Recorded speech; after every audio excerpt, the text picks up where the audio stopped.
Okay, we're now recording. Okay. The disclaimer is that from now on, everything that Stu and I say and show you on the screen will be recorded in a video that will hopefully be uploaded to YouTube in chunks, because it'll be longer than YouTube allows each segment to be, once we're all done. Also, this whole presentation is actually going to be probably two parts because we imagine it'll take too long to do both in one sitting. So we will come back. As a way of further explanation, tonight's presentation will be Stu. Do you want to? For mom. For mom. Okay. Do you want me to? Do you want me to say it, or do you want to say it? You can say it. Okay. Okay. Stu and I are very, very excited because about 2 weeks ago, Stu said to me, we should start thinking about birthday presents for mom and dad. And I said, yeah, well, and Stu had this brilliant idea. Alan, it was about 3 weeks ago. 3 weeks ago, okay. Yeah. Stu had this brilliant idea to start a genealogy for mom and dad on mom's side and dad's side, and we came up with a strategy for how to do it. And the strategy was to choose a family member from both sides, one family member from each side of our family, and an ancestor, and try and do some research on that person. We learned that Ancestry.com and Genie.com are two websites that offer 14-day free trials, and we said, well, if we switch off, then what are you laughing at me for? You're so I enterprising. wanted to do it. Daddy wouldn't let me sign up. Well, so what we did was we figured if we switch back and forth, we have 28 days to try it. But it turns out we didn't need it. All we needed was 14 days.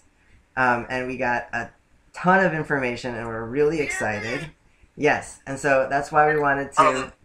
Right. So, You want- another thing to keep in mind is that we're not done. Oh, right. There's a lot of things that we need your help with.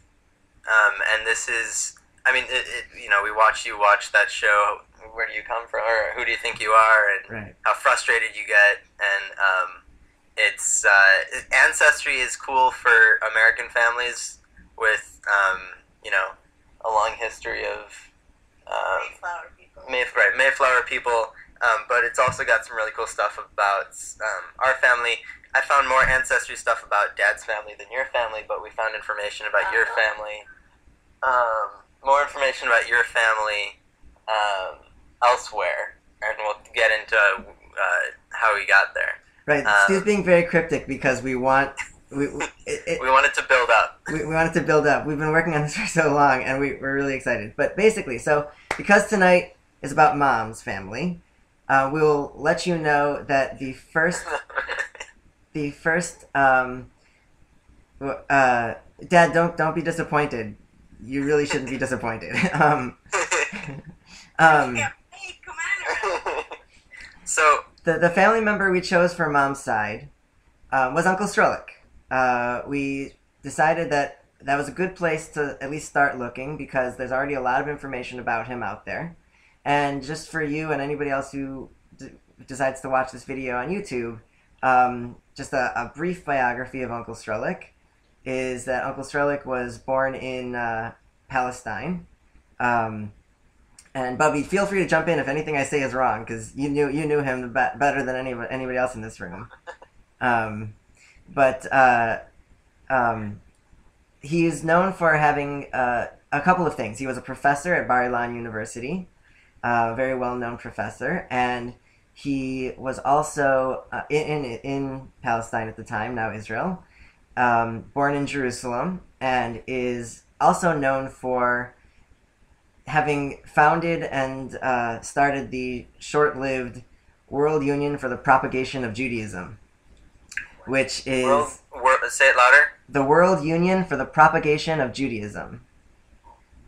That's when you talk about when he went to Japan. We found out that he didn't actually go to Japan himself, but he was a part of the organization that was involved. Right. That converted this. That's actually a really great story, which we can tell you in brief in a moment. But just a little history of the World Union. for the propagation of Judaism is many people have as many people as there are who care about Israel. That's how many different strategies there are for dealing with the Arab-Israeli situation, problem, conflict, however you want to put it. And I think Uncle Srulik's was probably one of the most creative, if not also one of the most, I don't know, racist. But so his solution was, some people were saying get rid of the Arabs, God forbid. Some people were saying make them citizens, do other things, whatever. His solution was, we're going to convert all of these Arabs to Judaism, and that will solve the problem. That was step one. He was a little, I don't know, in my opinion. Then there was another interesting story that Stu just brought up. There was, first of all, you should also know that there was a community of Jews in Ethiopia that was not recognized officially by the state of Israel once the state was founded as Jews. But the World Union for the Propagation of Judaism did try and help them, and in fact donated some money to help them build a floor for their synagogue. So that was one of the first things they did. They were also public book publishers.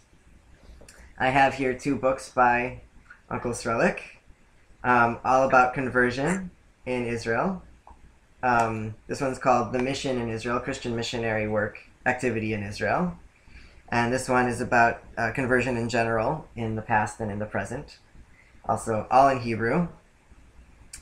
And then the story that Stu brought up, there was a man in Japan who decided that he came from a long line of Buddhist monks and decided that he wanted to convert to Judaism.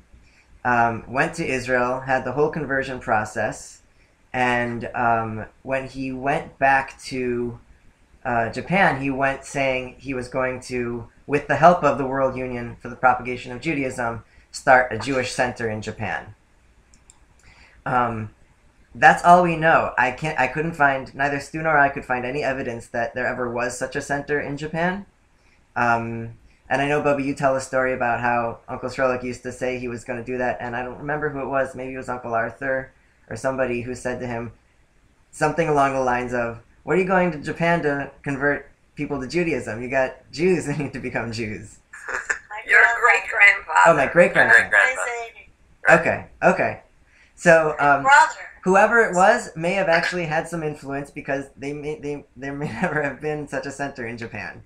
Uncle Srulik may never have actually gone through with it. But the one man who did convert ended up having quite an impact in Japan and also in the United States. He was written up in Time magazine and all these other things. We found a bunch of these documents, which Stu can show you. Do you have any of those ready to pull up, Stu? No, they're not. I don't have them ready to pull up. But do you have them? Let me check. I might. I have them in an email from you. Yes. Hold on a moment. And I can't pull up the email without exposing other things. So. Yeah. Okay. So I'm looking here. Okay. Here is something. Yeah. Okay. It's the beginning of the article. I'm going to share my screen with you so you can see what I've got here. Okay, can you see the screen? Yeah. Okay, so this is a Time magazine article about a Japanese Jew from October 12th, 1959. So I don't know if you can read it, but essentially it's just the beginning of the article, and it says, rabbis and Israeli government officials crowded around the open doorway as an elderly man was wheeled into the second-floor operating room of Jerusalem's ultra-Orthodox Shaarei Tzedek Hospital, where Mosaic law is observed so strictly that nurses are forbidden to write on patients' charts on the Sabbath. The sheet-draped patient, Abraham Setsuzao Kotsuji, 60 years old, a descendant of Shinto priests. Did I say it wrong? Good try. Oh, you do it. It's Setsuzao Kotsuji. Okay, very good. The surgery, circumcision, as part of his conversion to Judaism. The He mohel. was 60 and he was converted? Yeah. He had his circumcision? As the mohel circumciser lifted the knife, he repeated the ancient formula, Blessed be the Lord our God, who has sanctified us and commanded us to circumcise the convert. That's just one document of many that we'll show you. I won't read them all to you, but Can I take over? yeah. Are you okay? Well, I also just want to say one thing that before you start, Stu, and that's that one of the advantages that Stu and I have that'll come up, one of the tactics that we used, one of the tactical advantages that we used in doing this research is that Stu and I both can read, write, and type and understand Hebrew. Oh, you liar. So, what? Why am I a liar? Alan. So, So, so searching for. on that note, Right. Alan said that you were getting concerned that you were losing your Hebrew. You guys were lacking Hebrew. Wasn't entirely false. Stu's about to talk about it's not that. entirely false. We okay. Anyway, Stu's about to talk about that. so early on, when we started doing research for your family, one of the first things that Alan did was he did a search for Dr. Israel Ben Zev in Hebrew. And one of the things that came up. Can you share Was your this screen, document- Stu? What? Share your screen so it's on the video. Yeah. Okay, you should see my. No, you're going to do that. I have the article that came from the newspaper that when he died. Oh, really? Can you see it? I see your new tab. Okay, so this document came up. Can you guys read it? Wait. Abraham. Okay, Stu. Okay, so it says Machze Avraham al Taglachat Bechol Hamoed, which Alan it means. Which means the vision of Abraham, Machze Abraham, about shaving on Chol HaMoed, shaving on the intermediate days of the holiday. Okay. Shaving or cutting your hair on Chol HaMoed, right. And part of the reason I should also just... Okay. Oh, no, sorry, you go, Stu. I'll say it later. Okay, so I'm just gonna go down the title page. So the name underneath says Rabbi Avraham Wolfinson, and at the very bottom it says Dr. Israel Ben Zev, a foreword by Dr. Israel Ben Zev. Which is how we found the document. That's Abraham Which is how- Wolfinson. Okay, Wow. okay. Who's Avraham Wolfinson? Okay. Okay, So- slow down. let me Stu, you skipped a really important part though, if you don't mind. So where in the middle line where it says Me'et by Rabbi Avraham Wolfinson, Yeah. it says in small type underneath it, Hadayan Harishon. A dayan is a rabbinic judge, somebody who sits on a Beit Din. That Hadayan Harishon, the first rabbinic judge, La'edat. What do you? Oh no, they can't. Oh right. Okay, so the first rabbinic La'edat Ha'ashkenazim Ha'prushim Be'eretz Yisrael. Stu, you can highlight that with your cursor. I don't think I can actually. okay. This isn't We see. So very well. the first rabbinic judge for the community of Prushim Ashkenazim in the land of Israel. So Ashkenazim we understand. Prushim describes a community of Ashkenazim that are not Hasidic. We're not Hasidic. They're not Hasidim. But he's the first. So Abraham Wolfinson, to answer your question in brief, Mom, is the first rabbinic judge, the first Beis Din rabbi of all the Ashkenazim in the land of Israel who weren't Hasidim. Okay, can I guess who he is? No, not yet. Because if No. you guess it right, it'll ruin it. But another interesting part is the big text underneath that, Nit Parsem Al Yedei, published by Harav Eliyahu Landau. His name's Eliyahu Landau, Zichrono Livracha.